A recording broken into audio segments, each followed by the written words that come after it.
Salut Marlène Saldana. Salut Pablo.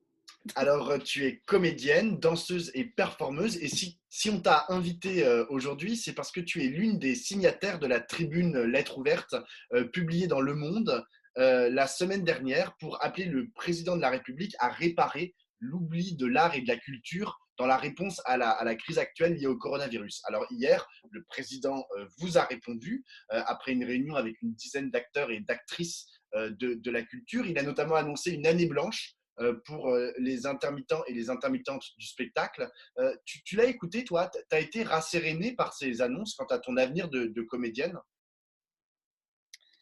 Alors, je ne l'ai pas écouté en direct, j'ai regardé après sur des replays, des choses comme ça. J'ai surtout lu ce qui avait été rapporté dans différents journaux. Alors, comment dire? Moi, j'ai trouvé ces annonces, j'ai trouvé l'attitude du président extraordinaire, complètement exalté, cette espèce de côté, ouais, très, très boy scout, quoi, très, très allez, on y va, debout les gars, réveillez-vous, quoi. Et bon, non, moi ça m'a pas rassurée. C'est-à-dire que bon, rien n'est rassurant évidemment en ce moment. Et puis de toute façon, ça fait un moment que rien n'est rassurant. Mais Alors, il vous a beaucoup invité à vous réinventer. C'est ça que tu dis, ce côté Boy Scout, c'était réinventez-vous. Vous allez, vous, les gens de la oui, nous allons culture, créer une ère nouvelle, tout ça. voilà. Bah, c'est Mais ça sûr veut que dire quoi pour toi? Ça veut dire quelque chose, se réinventer? Tu as envie de te réinventer? pour moi, ça ne veut pas dire grand-chose dans la mesure où c'est ce qu'on fait constamment dans nos métiers, se réinventer. On est obligé à cause des contraintes financières, à cause de plein de contraintes de vie, etc. On est toujours obligé. Pour moi, ça ne veut pas dire grand-chose se réinventer parce qu'on s'invente déjà jour après jour. On invente, c'est notre métier d'inventer des choses, d'inventer des spectacles pour ma part, ou de chercher des solutions pour faire telle ou telle chose. Donc se réinventer, je ne saisis pas ce que ça veut dire. Et si se réinventer, c'est aller faire des prestations dans les écoles, ce qui a été proposé, bah, c'est pas du tout une réinvention puisque c'est ce qu'on fait déjà depuis des années et des années et des années. Ça existe déjà beaucoup. Moi, j'ai beaucoup fait, par exemple, des scolaires, jouer dans les écoles des spectacles de jeunes publics quand j'étais plus jeune. J'en ai fait beaucoup, ou des ateliers avec les élèves, ou aller parler avec les élèves suite à une pièce. Enfin, c'est quelque chose qui est dans notre pratique déjà. Bon, alors bon. Alors, juste, et donc ça, c'est par rapport effectivement à ce qu'il vous a proposé d'aller faire de l'animation, en fait, mais aussi d'apporter la culture à l'école. Mais en ce qui concerne vraiment, par exemple, les théâtres ou le cinéma, c'est-à-dire les plateaux de tournage, est-ce que tu imagines ce que ça pourrait être, la distanciation sociale dans ton travail de comédienne? Est-ce que tu pourrais respecter la distanciation sociale, par exemple, et les gestes barrières dans ton travail de comédienne, à la fois sur un plateau de tournage ou sur une scène de théâtre? Bah, nous, c'est des questions qu'on se pose déjà. On n'a pas attendu le président de la République pour se les poser de toute façon. On n'a pas besoin de quelqu'un qui nous dise quoi faire. On sait très bien que moi, je fais beaucoup de danse. Bon, bah, on passe nos journées à se rouler dessus, quoi. Donc, évidemment, en termes de distanciation sociale, c'est compliqué. Donc, je pense qu'il faut réfléchir avec tout le monde. Je pense qu'il faut que chacun prenne ses responsabilités et ses décisions. Moi, je me pose la question. Par exemple, début juillet, on a des répétitions de danse avec plein d'interprètes, où moi, je suis la chorégraphe. Et il va se poser cette question-là, c'est sûr. Après, je pense il faut que chaque personne, je pense, et chaque groupe surtout, trouve sa manière de fonctionner. Et j'espère que ça ne va pas non plus durer toute la vie, cette histoire. Euh, donc, j'espère que c'est qu'un mauvais moment à passer. Euh, sur les plateaux de tournage, je sais pas trop. Ils ont parlé de plein de choses, par exemple de mettre les équipes tous ensemble 15 jours en quarantaine pour être sûr que personne ne soit malade. Je sais pas. Franchement, je sais pas ce qu'il faut faire, ça c'est sûr. C'est difficile en plus. Moi, je suis assez en colère. J'arrive pas encore en fait à réfléchir à tout ça parce que je me dis que s'il n'y avait pas eu ces années et ces années et ces années à détruire l'hôpital, à détruire le réseau sanitaire, on n'en serait pas là, à se poser ces questions-là. Et bon, je sais qu'il faut passer à autre chose et qu'il faut essayer d'avancer, mais on paye quand même ces décennies à massacrer le service public et ça me rend dingue. Mais voilà, c'est sûr qu'il faut avancer.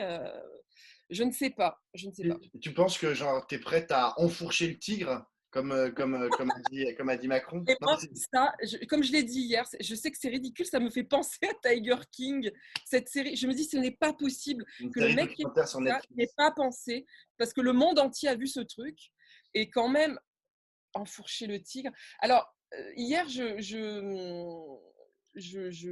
discutais de ça avec Marina Foïs par Instagram.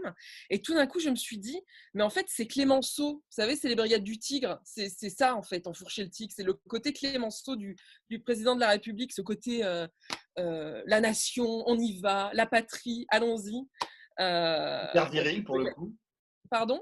C'est hyper viriliste comme image pour le coup. Ah, bah, non, mais de toute façon, oui, enfin, les manches retroussées, l'air exalté, enfin, il y a vraiment un côté père de la nation en marche, en route, enfin, voilà, avec le bras en avant et on y va, on est tous sur le chemin, on est tous ensemble et on va y arriver, on va s'en sortir. Oui, c'est sûr qu'on va s'en sortir de toute façon, on va pas se laisser crever, hein, mais bon, c'est difficile d'effacer tout ce qui s'est passé dernièrement pour tous se serrer les coudes et avancer vers ce monde merveilleux qui, à mon avis, ne sera pas nouveau en plus. Alors, tu l'as dit, c'est un problème avant tout d'investissement dans les services publics, en fait, qui nous amène dans une certaine mesure à la situation dans laquelle on est aujourd'hui. Alors, il y a Jack Lang qui a proposé, il y a 2 semaines, je crois, dans le Parisien, il a proposé un New Deal culturel, c'est-à-dire des investissements massifs publics dans la culture. Est-ce que tu considères, toi, que c'est ça qu'il faudrait faire, des investissements massifs publics dans la culture? Et est-ce que aussi, pour reprendre les mots de Jean Vilar, est-ce que tu considères que le théâtre est un service public comme les autres, comme l'électricité, le gaz, l'eau, etc. Et qu'il ne doit pas s'arrêter et que c'est, par exemple, au sortir de la crise, que ça doit être une urgence que de le remettre d'aplomb, autant que, par exemple, l'éducation nationale ou la santé. Alors, réfléchissons à ça. Comment dire? Moi, je pense que l'être humain a besoin d'art, ça c'est sûr.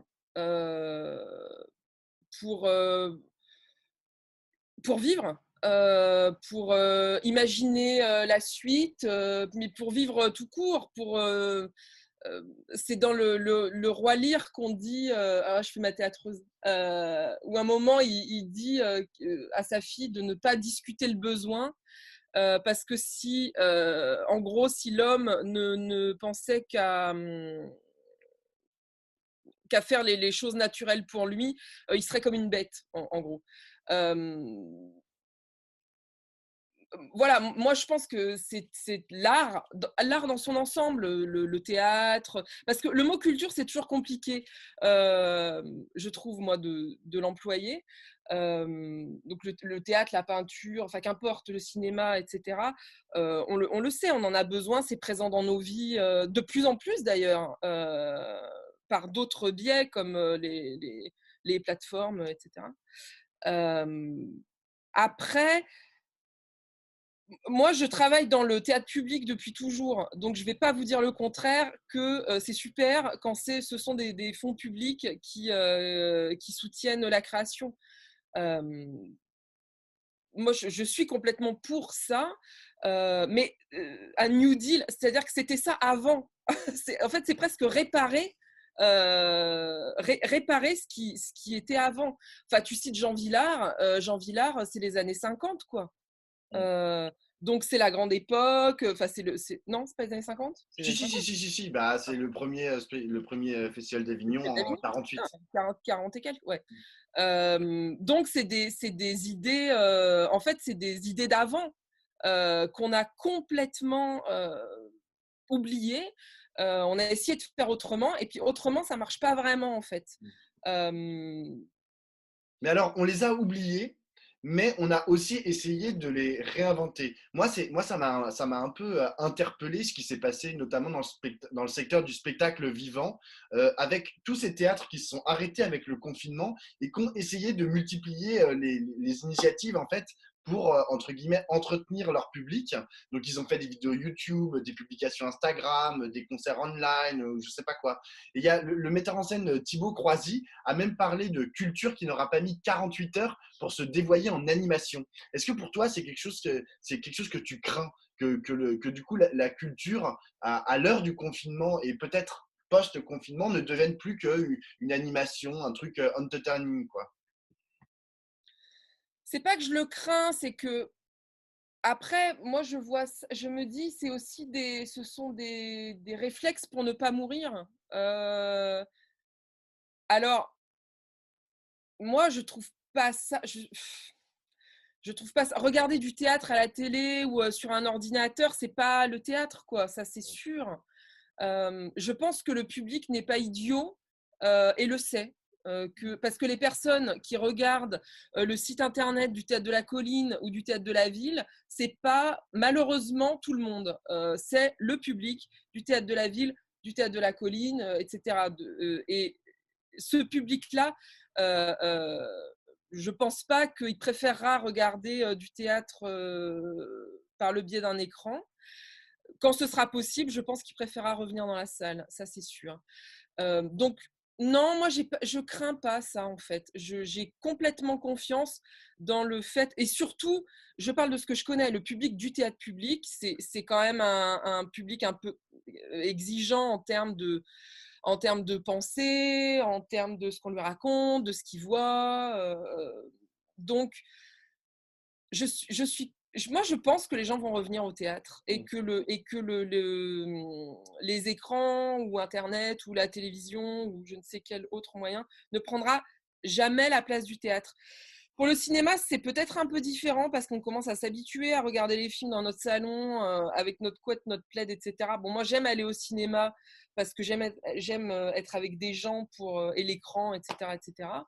Je pense qu'il y a peut-être un peu plus de soucis à se faire de ce côté-là. Mhm. Mais le théâtre, je sais pas, le théâtre c'est millénaire.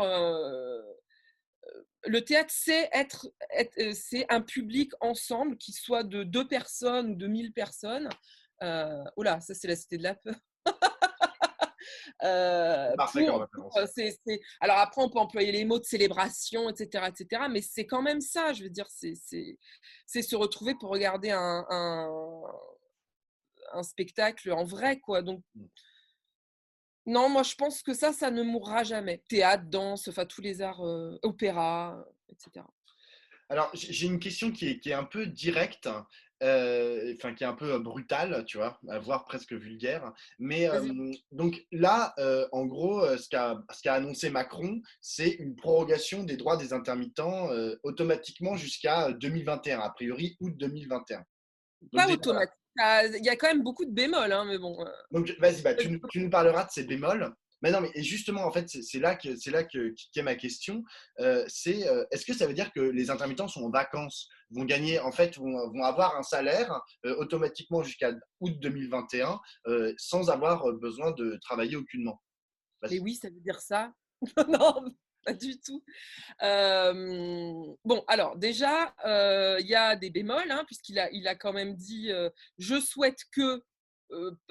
Mais bon, c'est un souhait déjà. C'est Muriel Pénicaud qui va décider. Puis c'est quand même une autre paire de manches que Emmanuel Macron, Muriel Pénicaud.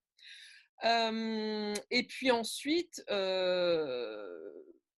alors certes, année blanche, etc., mais il a quand même ajouté, on espère qu'on n'en aura pas besoin et on va tout faire pour. Alors, qu'est-ce que ça veut dire?